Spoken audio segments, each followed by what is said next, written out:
자, 그러면 지금 나오고 있는 이제 앞으로 상담실을 운영하는 부분들에 대해서 최근에 이제 전국민 마음 투자 사업이라는 것들을 좀 이제 이게 굉장히 중요한 부분이기 때문에 이 부분을 같이 제가 다른 것과 비교해서 설명을 해드리려고 합니다. 자, 지원 대상을 먼저 보면은 어떤 분들이 이 전국민 마음 투자 사업에 상담을 받을 수 있냐라는 것은 상담실을 운영하는 개인으로서는 나의 내담자가 어디에서 어떻게 옳느냐 문들을 아는 거예요. 문을 알아야 문을 열어주는 거죠. 그래서 이제 이 국가의 산업을 안다라는 것은 문을 아는 것과 동일하다. 자, 그러면 이제 전국민 마음 투자 사업에서 내담자군을 이렇게 5개의 군으로 얘기를 하고 있습니다. 첫 번째는 정신건강복지센터, 대학교, 그 다음에 청소년 상담복지센터, 윗센터, 이게 다 국가기관이라고 아까 말했잖아요. 여기에서 상담을 하는데, 얘가 심리상담 필요하다? 이렇게 생각하면은 의뢰서를 써서 주면은 3개월 이내의 의뢰서를 가지고 일반 사설상담센터에 가서 상담을 받을 수 있는 거예요. 그렇기 때문에 이게 이제 루트 하나. 두 번째, 병원이죠. 우리가 정신의료기관에서 보니까 얘가 이제 우울하고 불안이 되게 심해. 심리상담 필요해요? 그럼 누가 의사가 발급하는 진단서, 소견서 역시 3개월 이내를 받고 내가 선택해서 내담자들이 상담을 받을 수 있어요.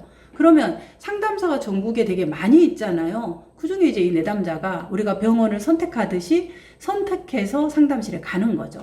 자, 세 번째는 이제 이게 굉장히 중요한 거죠. 자, 그러면 대부분 이제 2번 같은 경우는 요즘은 병원이 거의 모든 상담실들을 다 이렇게 잠식을 해버리잖아요. 이렇게 다 부설로 상담센터를 운영을 해요. 그렇기 때문에 병원에서 소견서를 받고 다른 기관에 가는 확률은 어때요? 상당히 적겠죠. 자신의 부설의 상담소로 바로 연계하겠죠. 그러면은 상담을 운영하는 상담실의 개인 상담실의 입장에 있어서는 이 부분들이 여러 가지를 이제 많이 생각하게 되는 그런 부분입니다. 그럴 때 이제 이 개인 상담실을 운영하는 부분에서는 3번을 유념할 필요가 있습니다. 이게 뭐냐? 우리가 보통 이제 매년 그 짝솔수에서 국가검진을 받습니다. 그 중에서 정신건강검사를 아마 받았을 겁니다. 그 중에서 우울증 선별검사 PHQ-9라는 검사에서 결과가 중간 이상의 우울, 즉 절단점 10점 이상이 되게 되면은 증빙이 필요한데 일반 건강검진 결과 통보소에서 이것이 표시되어 있으면 1년 이내에 이것을 가지고 상담을 받을 수 있습니다. 대상자가 된다라는 거죠.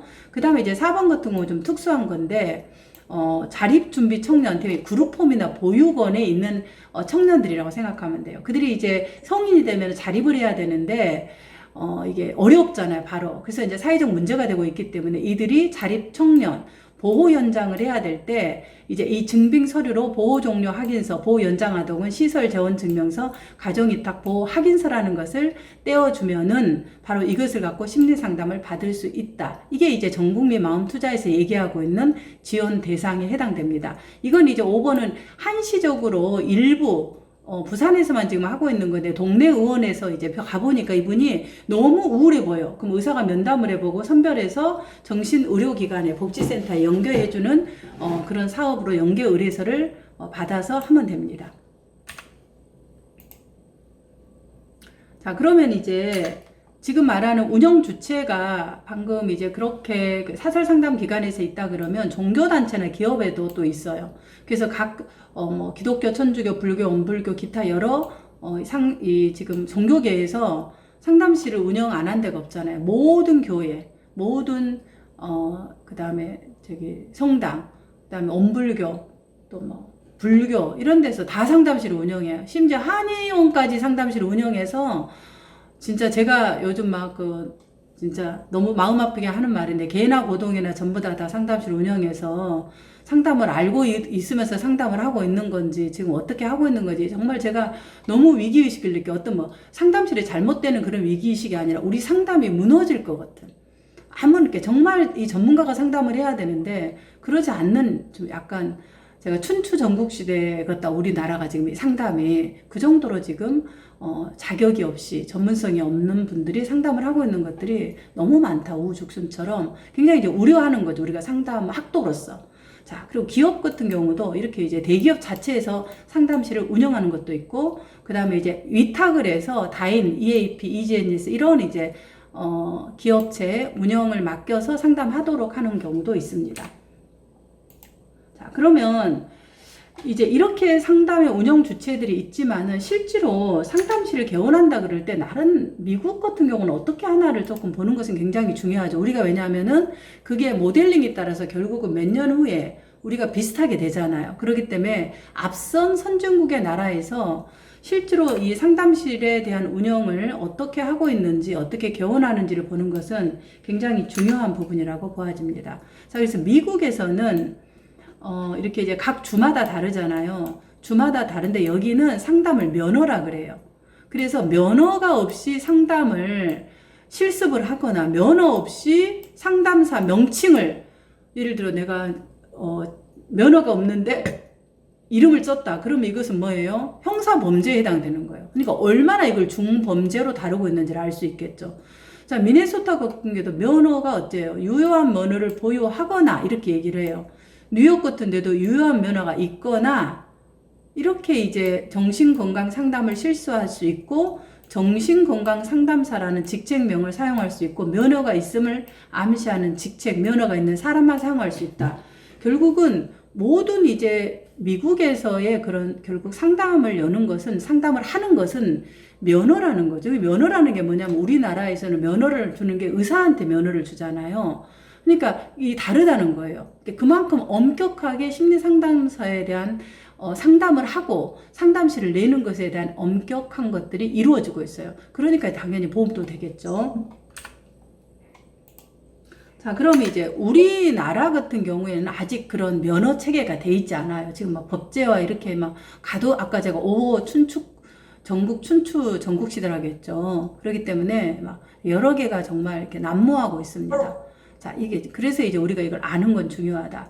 제가 이걸 이제 그동안에 사설 상담실을 개업할 때 개인 사업자로 낼 수도 있고, 비영리 민간단체로 낼 수도 있고, 법인도 낼 수 있어요. 이제 저희 다리꾼 같은 경우에, 처음에 이제 개인 사업자로, 처음에 비영리 민간단체로 냈다가, 최근에는 법인으로 저희가 서울 용산에 하나 더 내어진 것들이 바로 이제 이런 부분입니다. 이것은 읽어보시면 알 수 있는 부분입니다.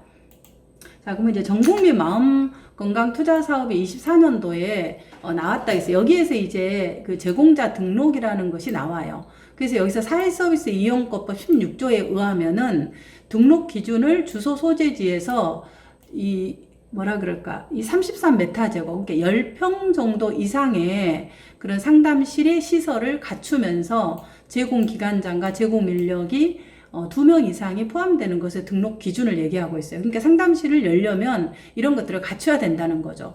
그러면 이제 아무나 여냐? 그게 아니라 이 제공을 할 수 있는 기관장이 결국은 상담실의 센터장이겠죠. 상담실에 말하면. 그래서 이제 외국 같은 것은 면허를 주는데 우리나라는 면허는 정신과 의사밖에 안 줘요. 아직까지는. 그래서 저희도 면허를 받을 수 있는 그런 시대가 올 수 있도록 해야 되는데 그럼 어떻게 해야 될까요? 상담사들이 자격이 출중해야 되겠죠. 누가 봐도 전문가라는 것들이 입증할 수 있어야 돼요. 이거는 그냥 동네 아줌마하고 차이가 없이 똑같이 하고 있다 그러면 이게 면허가 아니겠죠. 그래서 아직까지는 자격이라는 것으로 이 전국민 마음 건강 투자 사업에서는 얘기를 하고 있습니다. 이 자격이 뭐냐 그러면 1급을 충족하거나 성장 촉진 지역에서는 2급도 가능하다. 이렇게 이제 얘기를 하고 있어요. 필요 서류는 대부분 이제 이건 읽어보면 알 수 있는 그런 부분들입니다. 자, 저희가 이제 다리꿈에서 2년 제가 발표했을 때 2년 전에 이제 연대에서 이제 상담사들이 너무 이제 상담실을 이것에 너무 이제 궁금해하니까 선배가 이제 상담실 운영을 잘하고 있더라 이런 소문이 났나 봐요. 그래서 이제 특강을 요청했고 이제 제가 그 상담 실습을 가르치면서 이제 특강으로 가서 이제 했던 내용 중에 하나였습니다. 그때 이제 제가 이렇게 비영리 민간 단체 등록증을 경기도에서 저희가 이제 2005년도에 저희가 받았고 2006년도네요. 잘못네. 2006년도에 받았고 이제 저희가 그때 당시에는 고유번호증 혹은 이제 사업자 번호 이게 둘 중에 하나를 해도 됩니다. 그래서 저희는 이제 고유번호증으로 시작을 했었습니다. 자, 전국민 투자 사업을 계속 제가 이제 비교하는 부분들은 뭐냐면 전국민 투자 사업이 앞으로 이제 상담실을 운영하는 자들에게 굉장히 중요한 부분들이기 때문에 제가 이제 이 부분의 자료를 사실은 조금 더 이제 넣어서 설명해 드리는 것이 아마 선생님들에게 더 관심이 되겠고 도움이 되겠다 싶어서 제가 좀 강의안을 강의 전까지 계속 수정을 했었습니다. 자, 이게 뭐냐 그러면 지금 보면 이제 굉장히 우리가 여기서 눈을 부릅뜨고 봐야 되는 부분입니다. 자, 제공기관장, 즉 상담실을 열 수 있는 자는 누구냐 그럴 때 이 1급이냐고 아까 말한 정신과 의사 면허, 그 다음에 국가 전문 자격이 있고 민간 자격이 있어요. 국가 전문 자격은 이렇게 정신건강 전문요원, 청소년 상담사, 전문 상담 교사, 아까 법 근거는 제가 얘기를 했었죠. 이렇게 할 수 있다. 그 다음에 이제 우리가 지금 관심 갖고 있는 것은 이 1급 민간 자격입니다. 상담 분야를 심리 상담 전공에서 학위 소지자, 석박사, 그 다음 수료는 최소, 석사는 2000시간, 박사는 1000시간. 이렇게 하면 너무 어렵잖아요. 그래서 현재 지금 전국민 마음 투자에서 진행되고 있는 결과적인 것은 한국상담학회 1급, 한국상담심리학회 1급의 자격이 있으면은 이 1급에 대한 것을 준하는 것으로 지금 민간 자격이 거의 합의가 되어진 상태입니다. 그 다음에 이제 2급 국가 자격은 위에 동일하고 2급, 2급. 이렇게 나와 있습니다. 다만 눈여겨봐야 되는 게 국가기술자격법으로 임상심리사 1급이 국가 자격으로 2급으로 이제 내려온 거죠. 이게 이제 왜 이랬는지 모르지만 일들을 처리하시는 공무원님들께서 이렇게 하시는데 이거를 실무를 알아야 이거 법도 잘 개정하시는데 이제 실무를 모르시면서 하시니까 참 애석한 부분이 많이 있습니다. 그래서 우리가 눈을 부릅뜨고 공부하고 이것들을 알아야 된다. 자, 2급 민간 자격, 선생님들이 관심 가지는 부분이죠. 자, 이 부분은 뭐냐면은 똑같아요. 다 똑같은데 이제 여기서는 최소 1000시간 이상 이렇게 얘기를 해서 2급 민간 자격, 즉 한국상담학회, 한국상담심리학회 2급을 얘기를 주고 하고 있습니다.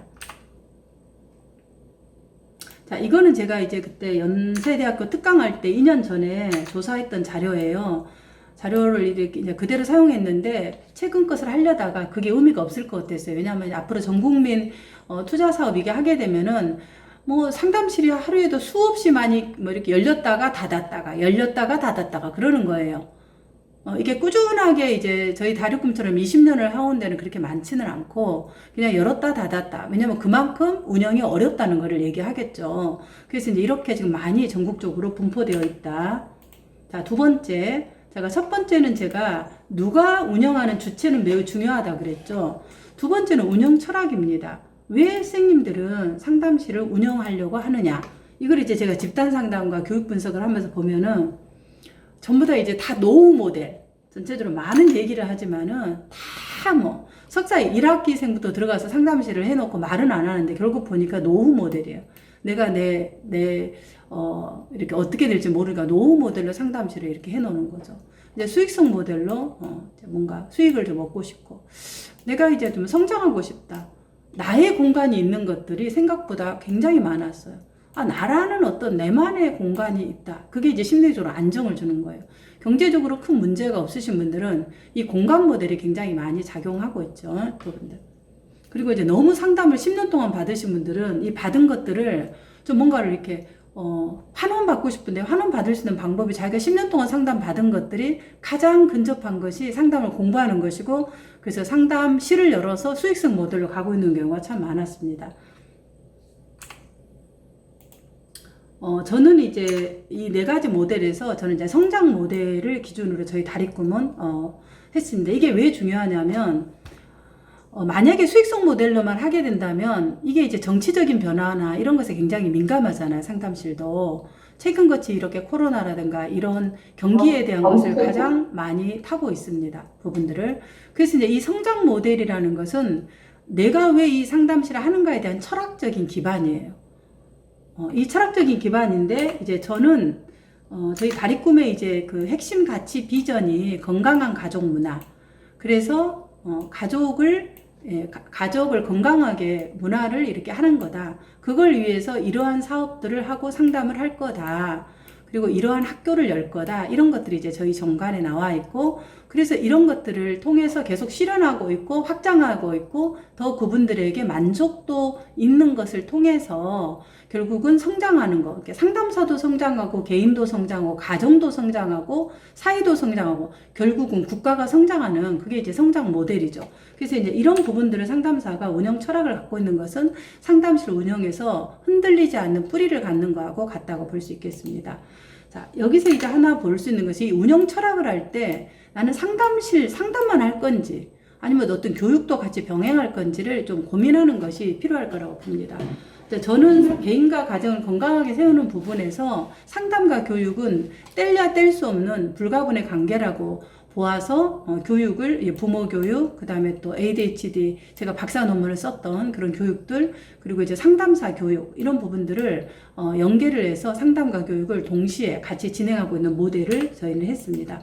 그리고 이제 이 운영 철학에서 되게 중요한 것들은 수익만 한다 그러면 저는 당신이 왜 상담실을 운영하고 왜 상담사가 되었습니까? 얘기할 때 돈 벌려고 한다고 하면 저는 차라리 김밥을 말고 차라리 옷장사를 해라, 집장사를 해라 그렇게 얘기해요. 왜냐면 돈을 벌려면은 의식주하고 관련된 걸 해야 돼요. 이 상담이라는 것은 굉장히 제한된 대상자, 서비스 대상자에게 비용 대비 투자가 너무 많이 들어서 수익을 실현하는데 굉장히 긴 시간이 걸린다는 거죠. 그러니까 이 수익성만을 갖고 시작하게 되면은 계속 상담사들이 와서 분석받을 때 얘기하는 거. 제가 투자한 거 언제 뺄 수 있을까요, 교수님? 이래요. 제가 이만큼 돈을 투자했는데 언제 이거를 제가 본전이나 뺄 수 있을까요? 제가 지금 발을 너무 깊이 들어서 이 발을 뺄 수가 없어요. 이게 교육 분석에서 거의 80% 이상의 상담사들이 나올 수 있는 그런 갈등의 어려움이라는 거죠. 그래서 이제 이런 것은 왜 그러냐면 아까 이 운영 철학과 관련되어진다. 그래서 저는 이 공공성이라는 것이 나라에서 하지만 나라가 그렇게 공공성을 잘 하지를 못해요. 그래서 아까 성장 모델이라는 걸 통해서 내가 왜 상담을 하는지, 나는 왜 상담사로 가고 있는지, 이렇게 힘드니, 그리고 또 상담사들이 돈이 있냐고 제가 보면 다 돈이 없는 분들이 상담을 해요. 돈이 많은 분들은 거의 1%만 하고, 나머지는 경제적으로 어려운 분들이 상담을 해요. 그럼 왜 그럴까? 자기 스스로에게 질문을 해봐야 돼요. 그러면 결국 이 공공성이라는 부분들을 우리가 이렇게 무시하지 못하고 성장 모델을 가서 사람이 성장하는 것들, 변화하는 것들이 내가 돈으로 환산할 수 없는 기쁨이 있다 그러면 장기적으로 전문성이 떨어지면 저는 수익은 자동적으로 떨어진다고 봐요. 그래서 최소한 이 공공사업이라든가 이런 것들을 아까 제가 눈여겨바라는 것들이 이런 것을 운영 철학과 관련되어진다고 볼 수 있겠습니다. 자, 그럼 우리가 이제 이러한 운영 주체와 운영 철학을 가지면 누구에게 서비스를 대상하느냐는 매우 중요한 거죠. 자, 우리가 이 대상자들을 배우기 위해서 우리 교과 과목에서 이상심리학, 정신진단 편람, DSM-5, 그 다음에 또 정신건강 이런 것들을 배웠습니다. 그게 나와 있는 모든 대상자들의 군이 저희가 만나야 되는 내담자들 군이에요. 그러니까 이걸 어떻게 해야 될까요? 공부를. 지금 제가 상담실하고 정신과 병원에서 내담자들이 주로 까만색에 있는 것들은 정신과를 많이 가고 이 지금 색깔로 표시되는 것 주로 상담실에 주로 오게 되는 거죠. 그러나 이제 대부분 이 스펙트럼이 최근에는 큰 의미가 없을 정도로 정신과에 있는 내담자들이 상담실에 오게 되는 경우가 굉장히 많아지고 있죠. 그래서 자살군, 위기군, 조현병, 양극성 장애 이런 부분들의 상담실에 내원하는 것들, 성격 장애 너무너무 부지기수로 많이 있습니다. 그래서 결국 어떤다? 이런 부분들을 우리가 뽀개서 그냥 씹어 먹을 수 있을 정도로 그냥 손바닥에 딱 펴면은 이게 어떤 거라는 걸 알아야 돼요. 근데 제가 이제 학생들 그 고급 상담 실습을 대학원에서 가르칠 때 물론 수련생들에게도 마찬가지로 질문을 해요. 자, 이 내담자의 진단 가능성에 대한 것들을 몇 가지의 가능성을 한번 물어봐요. 그 근거를 얘기를 해보세요. 그러면 답을 못 해요. 그래서 이제 그것을 어떤 식으로든지 간에 다 알아갖고는 답변을 하도록 이상심리, 발달심리, 상담 이론과 실제 심리검사 그동안 석사 과목에서 배운 모든 것들을 동원해서 답을 하시오 이렇게 이제 해요. 그러니까 이제 머리 빠개지도록 공부를 하는 거죠. 이 이상심리학에 나와 있는 모든 것들은 그냥 우리 손바닥에 구구단 외우듯이 다 나와야 되는 거예요. 상담사들이. 그래야 이제 이걸 저희가 상담에서 볼 때 어느 위치에 있는지를 알 수 있는 거죠. 이게 개인 상담실을 운영하는 분들은 더더욱 그렇다. 아직 이게 안 돼 있은 분은 상담실 운영하는 것들을 보류하시라 얘기를 해드리고 싶습니다.